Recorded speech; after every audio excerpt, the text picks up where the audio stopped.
Fala galera, bem-vindos ao Laboratório Virtual. E hoje a gente vai para a nossa terceira aula do curso de Microbiologia, dando continuidade ao vídeo anterior, que a gente falou de morfologia bacteriana, que vai estar o card aqui em cima para vocês.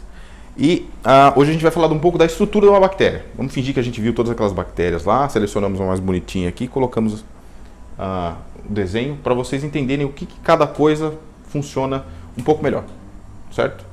O que é composta uma célula bacteriana, né? Uma célula procariota. Então, como já expliquei para vocês, vocês nunca devem esquecer, célula procariota não tem membranas intracelulares, certo? Então, a gente não pode esquecer que a bactéria é procariota. E vamos começar de dentro para fora. Então, cerne do negócio, genoma, tá? Então a bactéria vai ter um genoma de DNA, nunca de RNA, tá? O genoma bacteriano é de DNA, certo? Então a bactéria vai ter o genoma de DNA com tamanho variável, dependendo da espécie.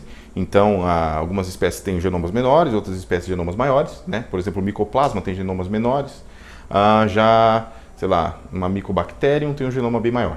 Então a gente vai ter uma grande variabilidade no tamanho de pares de base que a gente encontra no genoma. E aí, dentro ainda desses genomas, a gente pode encontrar o nucleóide. O nucleóide é o quê? Um pouquinho de DNA, um pouquinho de material genético que fica enovelado. E aí, às vezes, a gente consegue evidenciar essa estrutura na célula bacteriana. Saindo um pouquinho aqui do genoma, né? O genoma a gente não vai entrar em muitos detalhes agora, depois a gente vai falar de resistência e tal, então eu vou entrar bastante em genoma, um pouco de biologia molecular bacteriana, certo? Por enquanto, só para vocês saberem, genoma, DNA, tamanhos variáveis. Saindo um pouquinho, o genoma, ele vai precisar ser convertido em RNA e depois ser lido no ribossomo para a produção de proteína. Então a bactéria vai ter ribossomos, certo? Então ribossomo com a subunidade 50S, subunidade 30S, onde vai ligar o RNA transportador com o RNA e montar a estrutura da proteína. Beleza? Então, a gente não tem organelas circundadas por membrana em bactérias, certo? Mas a gente tem ribossomo para a produção de proteína. Então estão aqui os ribossomos dispostos no citoplasma bacteriano. Saindo um pouquinho aqui, a gente tem ainda o citoplasma, né? Ainda falando de produção de proteína, genoma. As bactérias adquirem alguns genes por três modos: transfecção, transdução ou transformação, tá?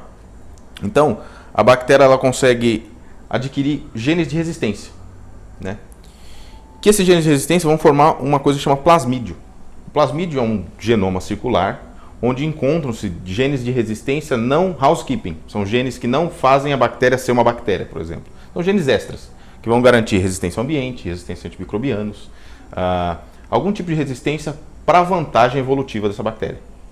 Então, a gente, além de um genoma completo, né, com nucleóide, a gente tem o genoma principal, a gente tem esse genoma secundário, que é o plasmídio, onde vai carregar genes não housekeeping. Tá? Genes housekeeping são housekeeping de manter a casa, né? Manter a casa organizada. Então, são genes essenciais, né? Já os dos genes de plasmídio não são essenciais, são genes que vão garantir algum tipo de vantagem para essa bactéria. Tá? A gente vai falar só de plasmídio, só de técnicas de transfecção, transdução e transformação bacteriana. Tá? Então, por enquanto, só vocês têm que saber que o plasmídio não tem os genes housekeeping e o genoma tem os genes housekeeping, certo?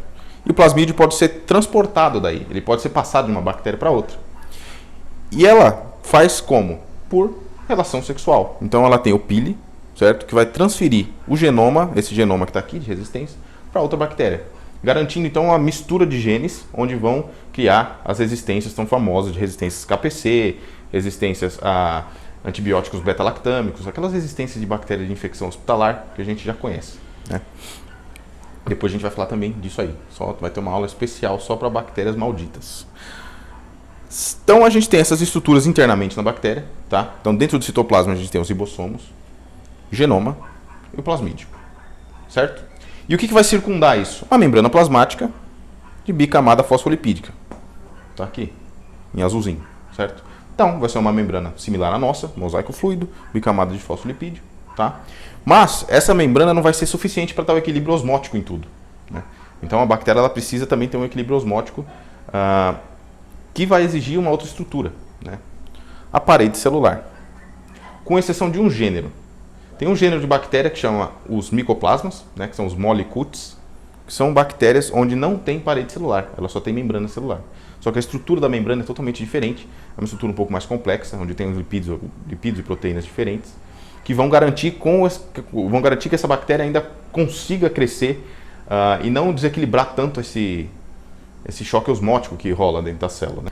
Além desse tipo de estrutura na parede celular, né, a gente tem, ela é composta de dois principais polímeros, o ácido N-acetilmurâmico e o ácido N-acetilglicosamina.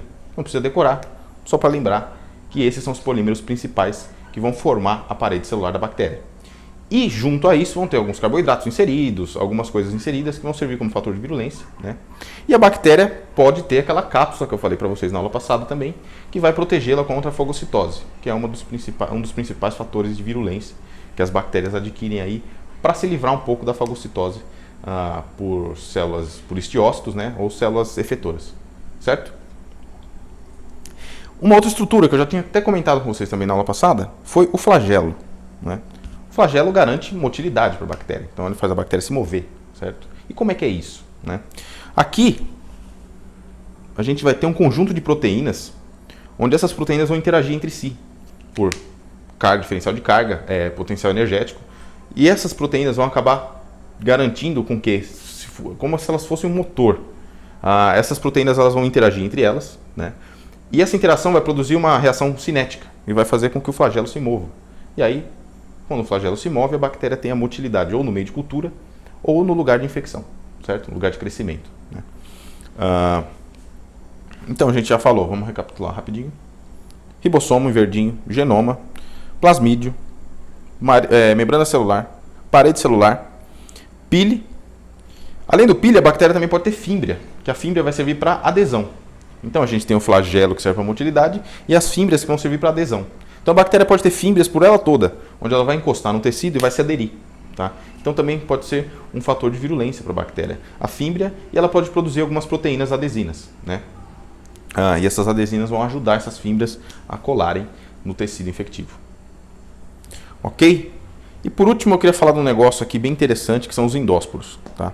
Tem algumas bactérias, que nem também já falei para vocês na aula passada, que tem aquele formato claviforme, que elas produzem endósporo, né? 4 gêneros principais: Streptomyces, Clostridium, Bacillus, Sporosarcina. São 4 gêneros principais para vocês saberem, se cair alguma numa prova, numa vida de vocês, vocês já sabem esses gêneros, certo? Eles produzem endósporo. E o endósporo vai garantir resistência a um monte de coisa, tá? Então o endósporo vai ser uma coisa que vai ter que ter uma certa energia para ser destruída, tá? Endósporos geralmente são resistentes a alta temperatura, pressão, seca, né? Falta de nutriente, radiação ionizante. Então o UV não consegue eliminar esse endósporo, tá? O UV não consegue penetrar no endósporo para chegar lá no DNA e formar aqueles trímeros de DNA para detonar o material genético. Então a radiação não consegue ionizar esse endósporo.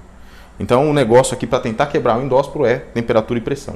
E tem alguns endósporos que são resistentes até a desinfetantes. Hipoclorito, por exemplo, alguns endósporos conseguem ficar resistentes a desinfetantes químicos. Então a célula bacteriana é uma célula procariota, a qual possui algumas estruturas parecidas com a célula de eucarioto, mas tem algumas diferenças evolutivas que garantem resistência, como plasmídio, motilidade, como flagelo, né? Adesão, como a fímbria, troca de genes pelo pile, né? Ribossomos para produção de proteína, endósporo, resistência ambiental, né? Parede celular, equilíbrio osmótico e fatores de virulência, e a membrana para equilibrar tudo naquele mosaico fluido, certo? Separar o meio intracelular do extracelular. Beleza?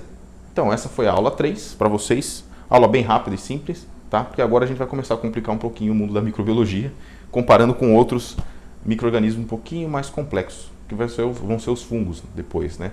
Então a gente vai falar de bactéria primeiro, depois a gente vai falar de fungos e depois de vírus no final.